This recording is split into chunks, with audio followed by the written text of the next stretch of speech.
마태복음 4장 8절에서 11절까지의 말씀입니다. 이 기록된 계시의 말씀을 제가 봉독해 올릴 때에 여러분에게는 살아계신 하나님의 음성으로 들려지는 놀라운 은혜가 있기를 소망합니다. 마귀가 또 그를 데리고 지극히 높은 산으로 가서 천하만국과 그 영광을 보여 이르되 만일 내게 엎드려 경배하면 이 모든 것을 내게 주리라. 이에 예수께서 말씀하시되 사탄아 물러가라. 기록되었으되 주 너의 하나님께 경배하고 다만 그를 섬기라 하였느니라. 이에 마귀는 예수를 떠나고 천사들이 나와서 수종드니라. 아멘. 오늘 말씀 세 번째 시험입니다. 마귀가 예수님을 데리고 높은 산에 올라가서 천하만국을 보여줬다 이거죠. 그 천하만국을 보여주면서 너가 내게 엎드려 절하면 내 이 천하만국을 다 주겠다라고 마지막 시험을 하고 있는 내용이에요. 예수님께서 뭐라고 대답하셨다고요? 주 너의 하나님께 경배하고 다만 그를 섬기라, 이렇게 말씀하심으로 마지막 시험을 물리치신 오늘의 말씀인데, 사실 이 말씀 그렇게 쉽지 않아요.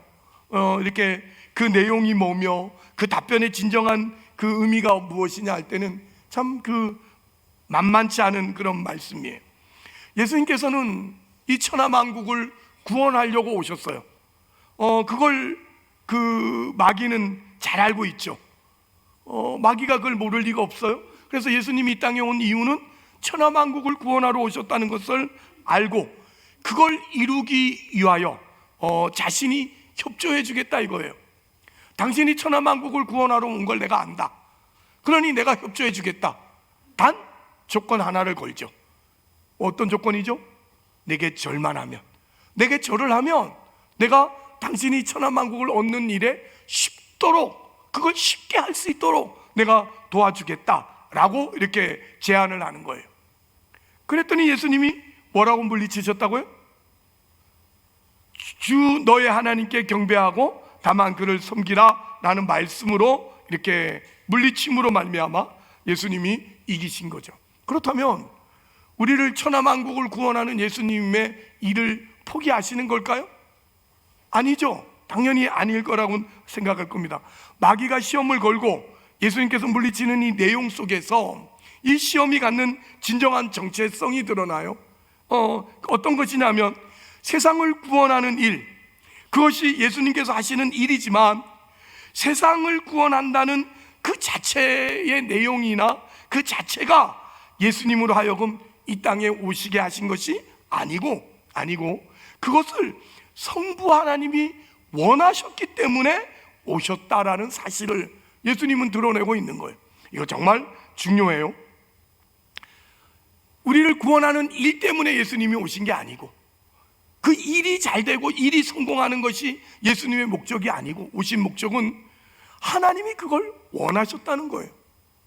성부 하나님이 그걸 원하셨기 때문에 성자 예수님께서 하나님의 마음을 아시는 거로 그 하나님 앞에 순복하고 그리고 하나님의 마음과 예수님의 마음이 서로 합의되어서 예수님이 이 땅에 오신 거예요.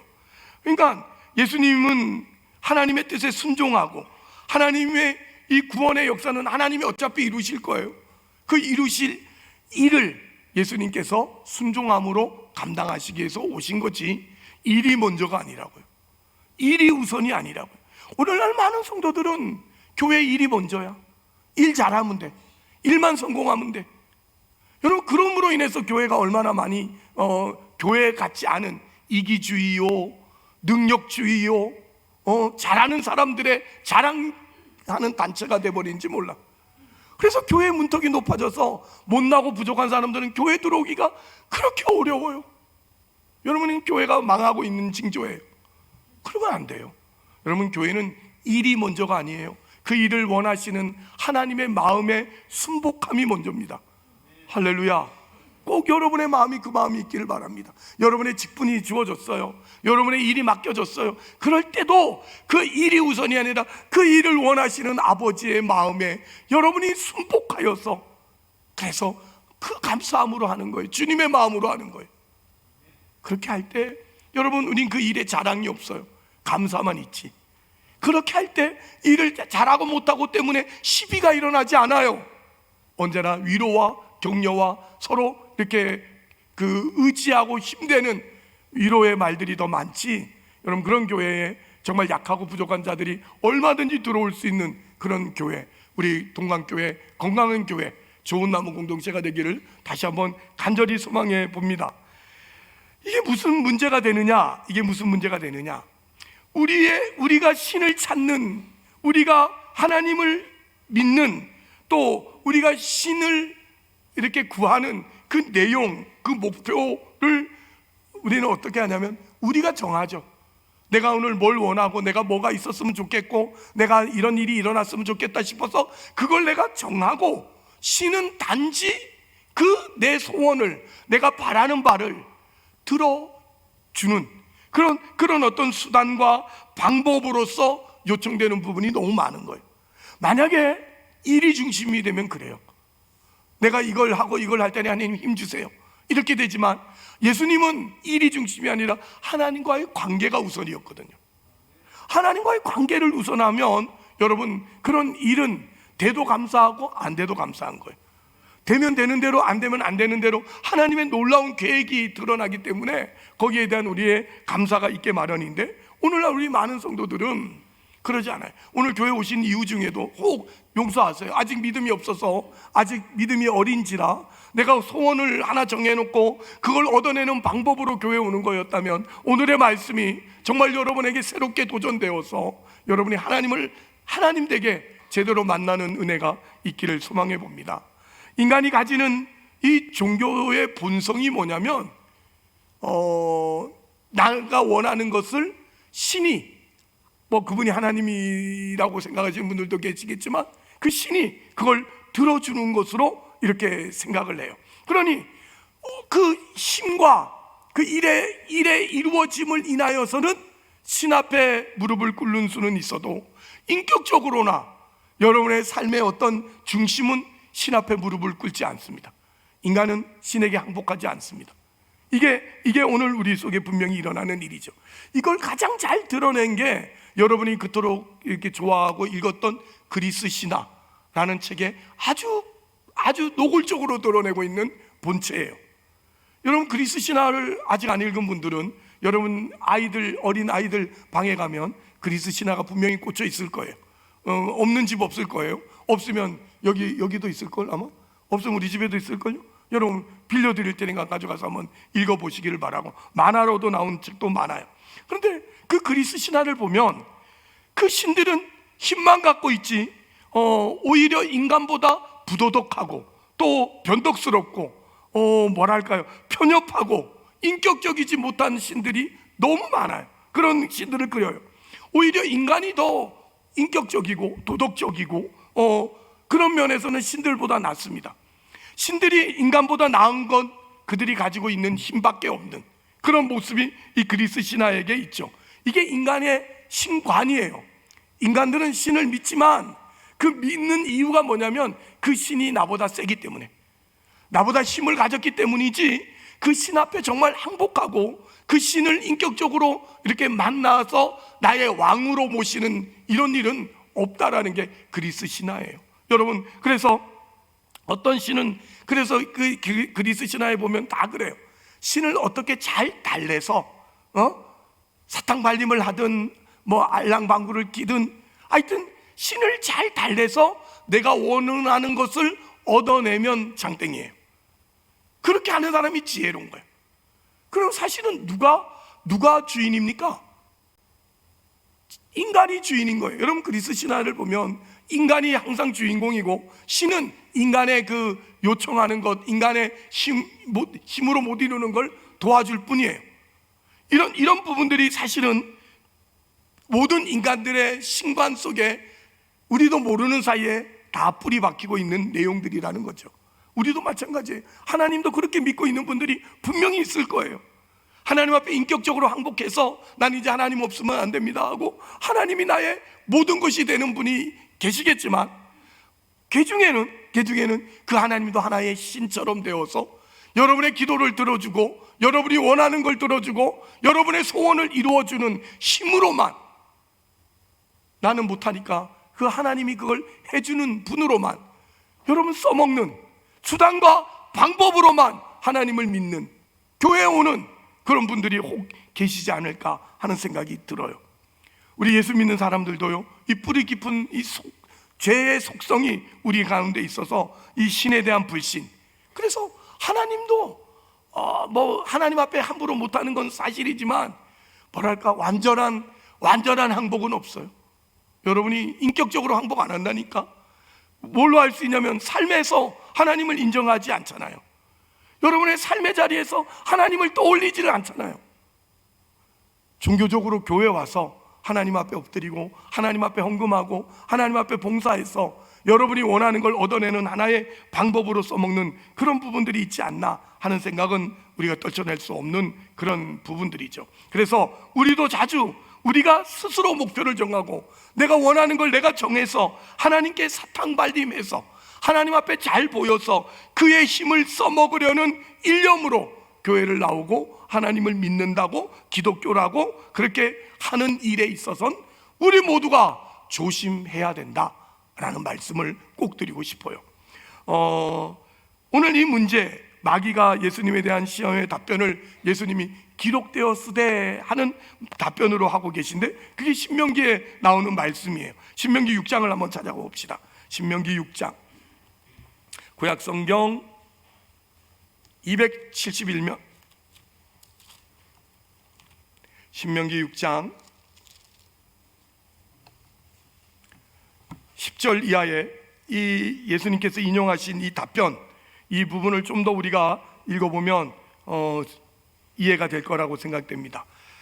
신명기 6장 10절에서 19절까지 말씀을 한 절씩 교독하여 읽었으면 좋겠어요. 신명기 6장 10절부터 19절까지 한 절씩 교독하여서 읽습니다. 내 하나님 여호와께서 내 조상 아브라함과 이삭과 야곱을 향하여 내게 주리라 맹세하신 땅으로 너를 들어가게 하시고 내가 건축하지 아니한 크고 아름다운 성읍을 얻게 하시며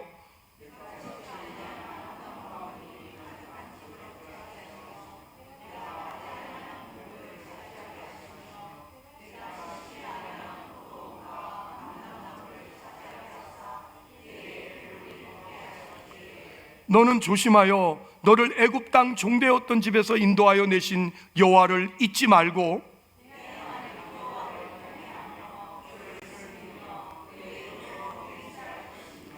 너희는 다른 신들 곧 내 사면에 있는 백성들의 신들을 따르지 말라.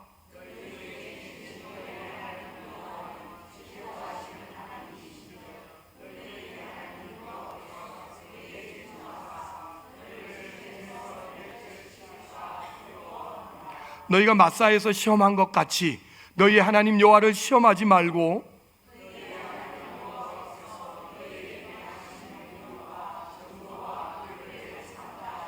다 같이 여호와께서 보시기에 정직하고 선량한 일을 행하라. 그리하면 내가 복을 받고 그 땅에 들어가서 여호와께서 모든 대적을 내 앞에서 쫓아내시겠다고 내 조상들에게 맹세하신 아름다운 땅을 차지하리니 여호와의 말씀과 같으니라. 아멘. 우리 여기 16절에 있는 말씀, 여호와를 시험하지 말라라는 말씀, 우리 지난주에 보았던 두 번째 시험의 답변으로 예수님께서 인용하신 구절이라는 걸 여러분들 눈치챘을 것 같고, 오늘 13절의 말씀에 보니까 내 하나님 여호와를 경외하며 그를 섬기라라는 이 말씀이 오늘 예수님께서 세 번째 시험의 답변으로 인용하신 말씀이에요. 이 말씀 잘 보면 이 13절에 나오는 내 하나님 여호와를 경외하며 그를 섬기라고 하는 것은 어떤 차원이냐면 하나님이 수단과 방법의 정도가 아니라 내용이요, 목적이요, 가치요, 의미요, 보람이라는 뜻이에요. 이게 하나님만 섬기라라는 뜻으로 오늘 우리에게 말씀하시는 거예요. 다시 한번 예, 앞에 써져 있네요. 우리 함께 읽읍시다. 시작. 내 하나님 여호와를 경외하며 그를 섬기라가 어떤 차원이냐 하면 하나님이 수단과 방법 정도가 아니라 내용이요, 목적이요, 가치요, 의미요, 보람이라는 뜻이다. 아멘. 하나님은 우리를 만들 때, 우리 사람을 만들 때 하나님의 형상대로 만들었다는 걸 우리 다 알고 계시죠. 하나님의 형상대로 만들어서 우리를 하나님의 격과 같은 격으로 우리를 이렇게 높이셨어요. 하나님은 우리를 사랑하시고 우리에게 믿음과 이렇게 사랑을 요구하고 계시다는 사실을 우리가 잘 알죠. 하나님은 우리에게 하나님의 형상을 닮은 고급한 지위와 내용을 주시고, 그리고 우리의 인생을 살면서 영광스러운 존재로 하나님은 우리를 만들기를 원하시고, 그 영광스러운 존재로 만들기 위해서 모든 걸 준비해 놓고 계시다는 것이 우리가 지금 성경을 통해서 알고 있는 부분들이에요. 이 신명기 6장이 뭐라고 하느냐면 이거잖아요.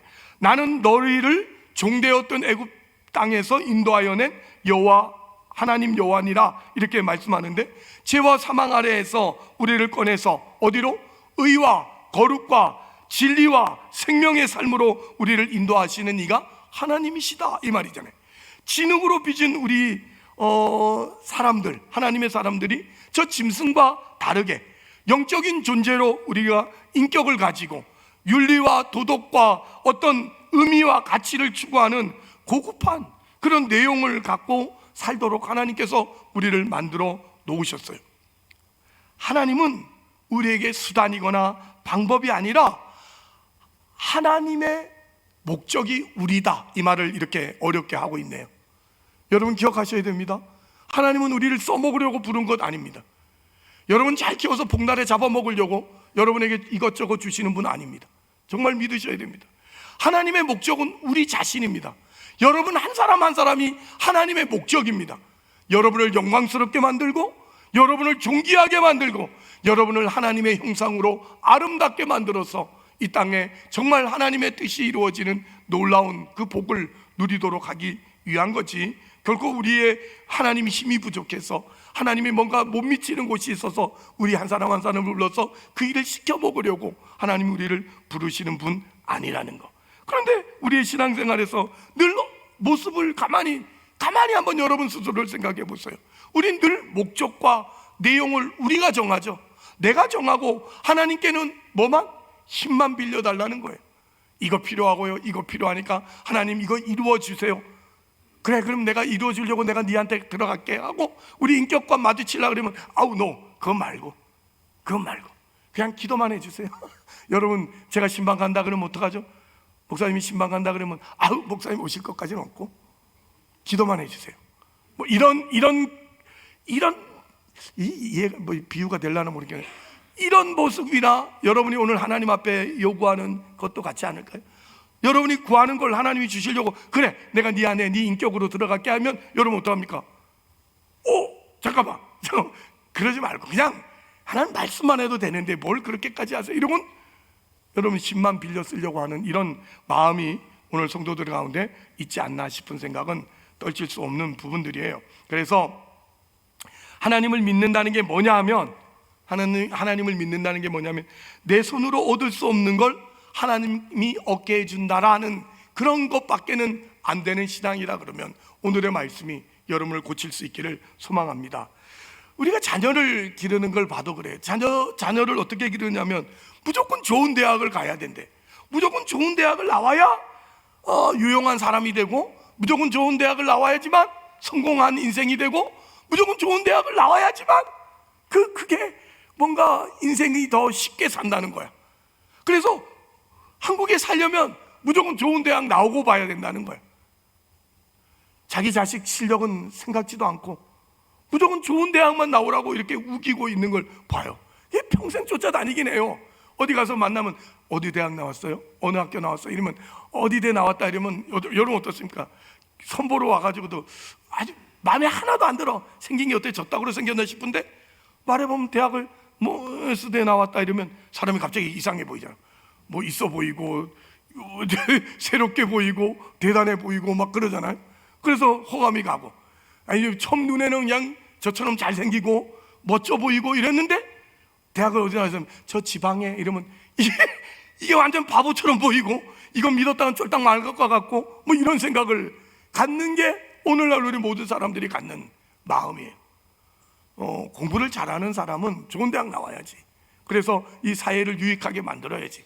다 좋은 대학 나올 필요는 없다고요. 할렐루야. 다 부자 될 필요 없다니까요. 하나님은 다 부자를 만들 이유가 없어요. 부자는 몇 명만 만들고, 그리고 그 부자는 돈을 내놓고 일은 가난한 사람들이 하고, 그래서 서로 윈윈하면서 살아가는 거예요. 제가 언젠가는 말씀드렸죠. 부자가 돈 안 내놓고 와서 일하는 건 나쁜 거예요. 부자는 할 일이 돈 내놓는 거예요. 그리고 일은 누가요? 돈을 못 내놓는 사람들이 와서 일을 하는 거예요. 그래서 서로가 이렇게 조율이 되고 아름다워지고 멋있어지고 감사한 거예요. 근데 그렇게 안 하는 분들 꽤 있어요. 그게 어려움이에요. 여러분, 어쨌든 간에 오늘날 우리가 이 대학 문제도 마찬가지. 무조건 좋은 대학 나오면 그 인생이 잘 되는 거예요. 하다못해 교회에서도 어느 대학 나왔냐가 사람을 이렇게 인정하는 꼴이 되니, 이게 참 교회입니까? 그러면 안 돼. 교회 와서 어느 학교 나왔 물어볼 필요도 없어. 아무튼 예수 믿으면 그 사람이 참 좋은 거야. 그래야 되는 거예요. 앞으로 교회에서 어느 학교 나왔냐고 물어보거든 저한테 일러주세요. 제가 교무실로 데려가서 나머지 공부를 시키든지 학벌을 떼어보든지. 그 대학은 나왔지만, 여러분, 제 친구들도 서울대 나온 친구가 있어요. 가정학과. 여러분, 걔가 가정학과 나와서 밥을 잘하는 줄 아세요? 걔 밥 안 하고 살아요. 그게 무슨 소용이 있어? 여러분 한번 물어보세요. 우리 남자분들은 잘 모르겠는데, 우리 여성분들 중에 전공한 거 이루고 사는 분 계시요? 자기가 다 학교 다닐 때 전공한 거 이루고 그걸로 먹고 사시는 분 거의 없죠, 거의. 근데 왜 전공했죠, 죽으라고? 왜 전공했어요? 그래야 되니까. 그래야 되니까 한국에서는 시집도 잘 가고, 자식들한테 의지될 수도 있고, 이런다는 거죠. 이런 게 어떻게 여러분 우리가 원하는 바가 됐는지 모르겠지만, 지금 여러분이 여러분의 자녀들에게, 여러분의 손주 손녀들에게 좋은 대학 가기를 그렇게 바라잖아. 어떤 분 이런 기도하는 걸 내가 듣고 기절할 뻔했는데, 하나님, 우리의 이번에 좋은 대학만 보내주시면 저 오늘 데려가도 괜찮아요. 세상에 무슨 그런 겁없는 기도를 하는지. 근데 얼마나 간절하면 그럴까? 하나님, 이번에 우리의 좋은 대학만 보내주시면 오늘 저 데려가도 괜찮아요. 얼마나 간절하면 그럴까? 근데 걔가 그 좋은 대학 나와서 뭘 하려고 하는지는 잘 모르겠어요. 아무쪼록 여러분, 우리가 이런 부분들이 늘 속에 있는데, 결국 하나님은 뭐죠? 우리가 믿는 하나님이 힘이 아니고 좋은 대학이 힘이지 않나? 좋은 학교 가는 게 힘이야, 그죠? 하나님은 우리 애를 좋은 학교 보내주는 그런 일의 방법으로, 어떤 수단으로 불과하고, 우리 아이들 얘기하니까 다 어른들밖에 없으니까 돈, 무슨 사회적 지위, 건강, 이게 내 힘이야. 하나님, 나에게 돈 주시고 건강 주시고 사회적 지위를 주세요. 그게 자기의 힘이고, 하나님은 그걸 해결해주고 그걸 얻도록 해주는 하나의 힘의 그 방법과 수단에 불과한 거예요. 하나님은 힘을 얻게 해주는 분뿐이지, 하나님의 목적이거나 하나님이 나의 그 내용이거나 하나님이 나의 전부는 아닌, 오늘날 이 기독교, 오늘날 한국교회, 이 문제는 참으로 우리 모두가 안타까워해야 될 부분이에요. 오늘 예수님께서 당하신 이 세 번째 시험의 본질이 이거예요. 예수님은 하나님의 뜻을 이루러 왔어요. 그래서 뭘 해야 되죠? 보내신 이 앞에 순종해야 됩니다. 근데 사탄이 뭐라고 하죠? 사탄이 예수님께 와서, 야, 너 일만 하면 되지, 일만 잘하면 되잖아, 너 그 일 이루도록 도와줄게. 그러니까 너가 스스로 정하고 네가 스스로 그 일을 하는 거야. 어차피 이 땅에 왔는데 뭘 자꾸 하나님 눈치를 보냐? 네가 내게 절하면 이 일이 쉽게 이루어지게 도와줄게 라고 말하는 거죠. 그걸 이루는 수단이라면 누구든지 상관없어요. 이루어주기만 하면 왕인 거예요. 여러분이 지금까지 살면서 비나이다를 하면서 살아왔다면, 여러분, 이 비나이다는 누구에게 빈 거예요? 모르잖아. 지나가는 어떤 신이 내 정성에, 내 지극한 정성에 감동되어서 들어만 주면 돼. 무슨 신이든, 산신령이든, 신 이름을 아는 게 없네. 우리 신일이 이런 거밖에는 모르네. 이런 신이 지나가다가 내 지성에 감동해서 들어주면 그게 왕인 거라.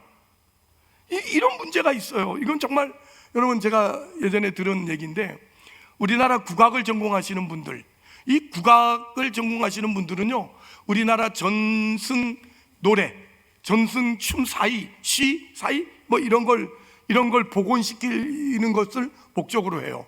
그래서 제가 아는 그 국악 교수님도 여름 방학은 되면 그 우리나라에 아직도 남아있는 노래, 남아있는 춤 사이를 이렇게 그 배우러, 그걸 그 연구하러 방방곡곡을 돌아다니더라고.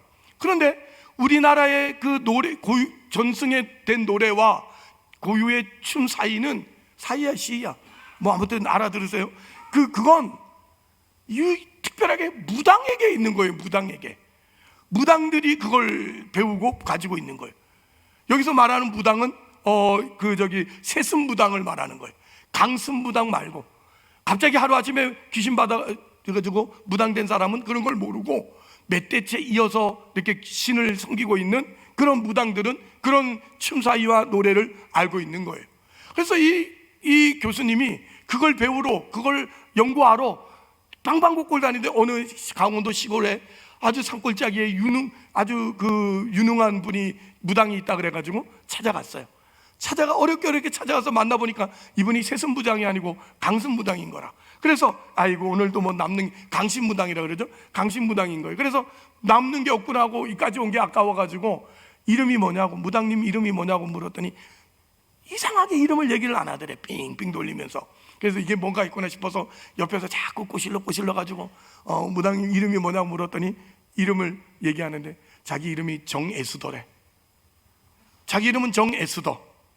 여러분 놀라죠? 정애수더라 그러면 그래도 이건 최소한 기독교든지 아니면 가톨릭이라고 생각이 되는데 이게 무당이 돼 있으니까 이게 놀라울 수밖에 없죠. 그래서 어떻게 된 용고냐 물었더니 이제 이 사람이 하는 말이 그래요. 자기가 가톨릭 집안이래요. 몇 대째 가톨릭 집안이고 자기는 정예수도고 아버지는 뭐 그 가톨릭 안에서 크게 일하는 사람인데 자기가 대학을 다니는 어느 날 갑자기 아팠대요. 너무 아픈데 병원에 가도 답이 없더래요. 병원에 가도 원인도 모르고 왜 그런지를 몰라. 근데 너무너무 아파가지고 막 죽을 것처럼 아픈 거야. 방법이 없더래. 그래서 어떡할 수 없는데 어느 날 자기 마음에 물 한 그릇 떠놓고 절하면 나을 것 같다는 생각이 자꾸 들더래요.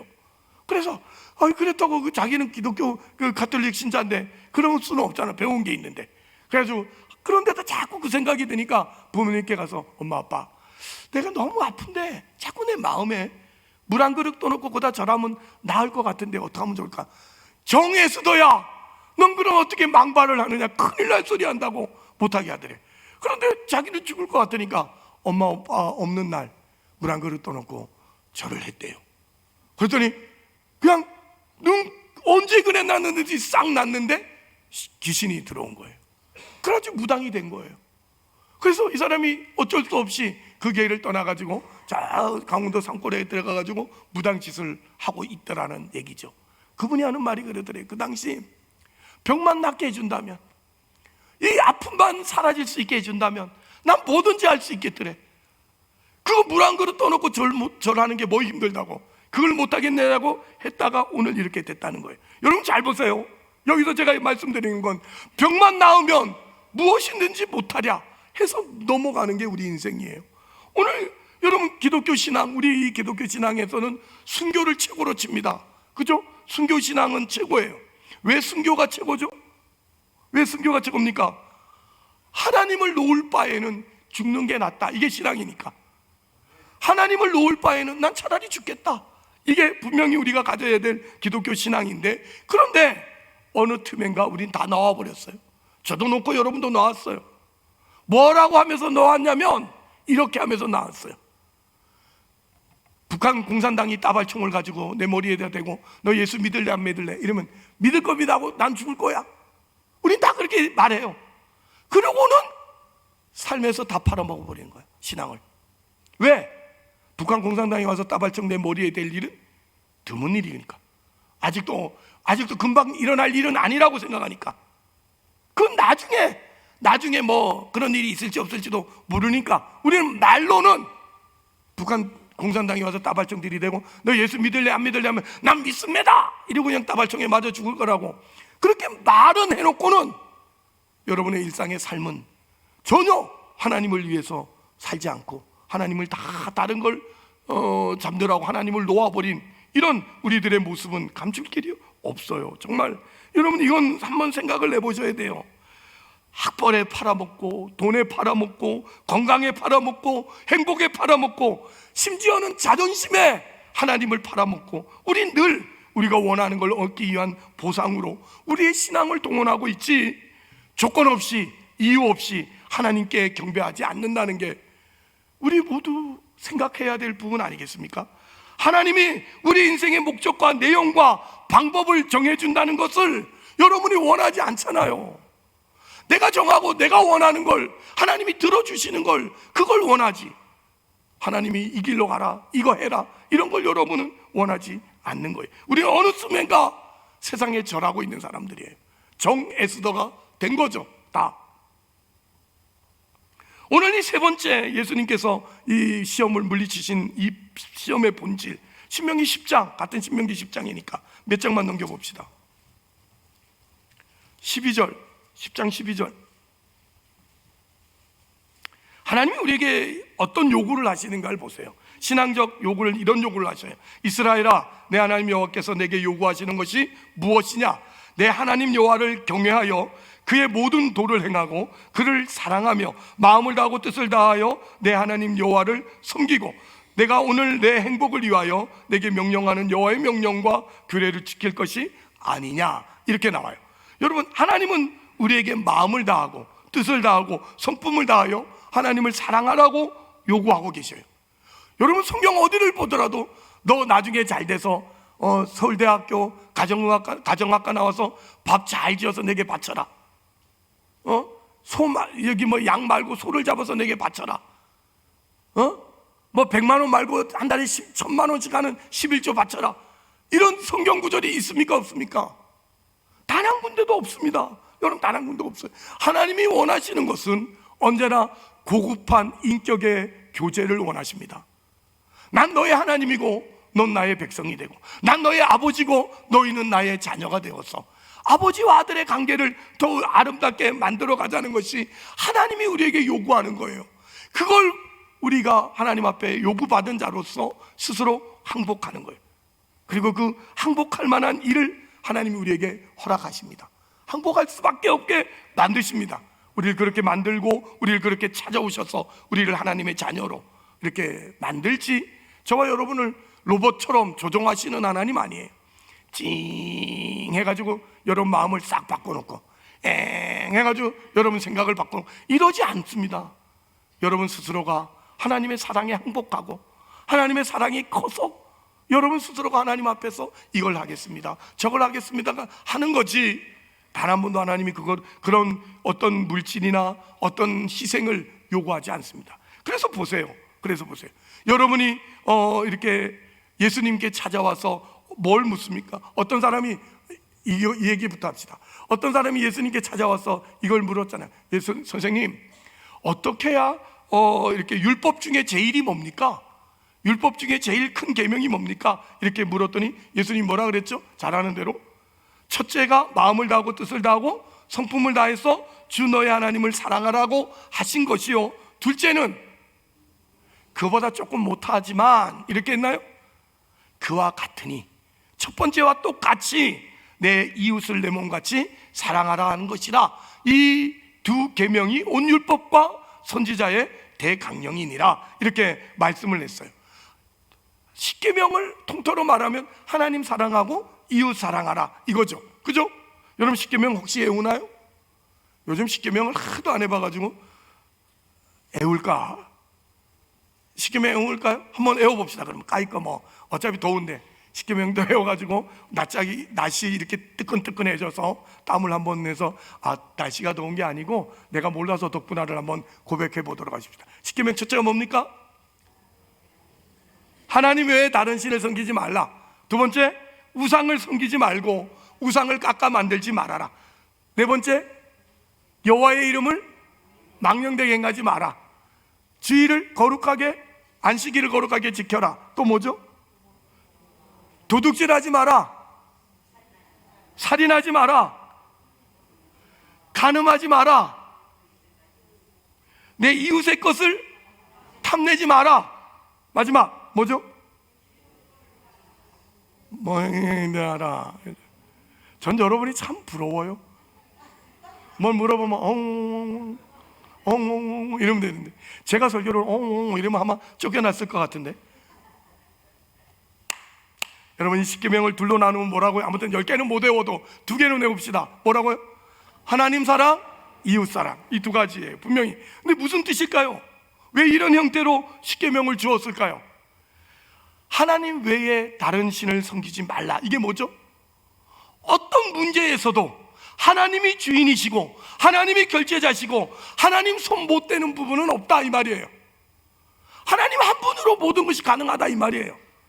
그런데 왜 너희는 다른 신을 섬기려고 하느냐 이거죠. 너희들 그러지 마라. 하나님 한 분으로 족하다. 하나님은 못 이룰 일이 없는 분이다. 우리의 삶에 하나님이 모든 일의 주인이시다. 아니 온 우주 만물의 주인이시고 역사를 통치하시는 분이 바로 하나님이시다. 그래서 우리는 하나님 앞에서 살아가는 신앙을 가지고 있는데, 여러분 물어봅시다. 여러분 하나님의 이름을 불러서 하나님을 구합니까? 다른 걸 구합니까? 여러분 하나님의 이름을 불러놓고는 좋은 운을 달라는 거잖아. 이것도 잘 되고 저것도 잘 되고 뒤로 넘어져도 코가 안 깨지도록. 여러분이 그런 좋은 운을 달라고 구하고, 하나님을 불러서 무슨 승리를 달라 그리고, 하나님을 불러가지고는 부와 능력을 이렇게 달라고 하죠. 하나님 자신을 구하는 분들은 많지 않죠. 하나님이 하나님 외에 다른 신을 두지 말아라, 우상을 만들지 말라고 하시는 것은 하나님 당신이 우리에게 충분하시기 때문이에요. 하나님이면 되는 거예요. 하나님이라는 기차를 타고 다른 데를 가야 되는 게 아니에요. 그 하나님이면 만족한 거고 하나님이면 되는 거예요. 그리고 여호와의 이름을 망령되게 일컫지 말라. 이게 무슨 뜻이죠? 하나님은 부족하시거나 모자라시는 불공평하신 분이 아니다 이 말이죠. 그런 말이에요.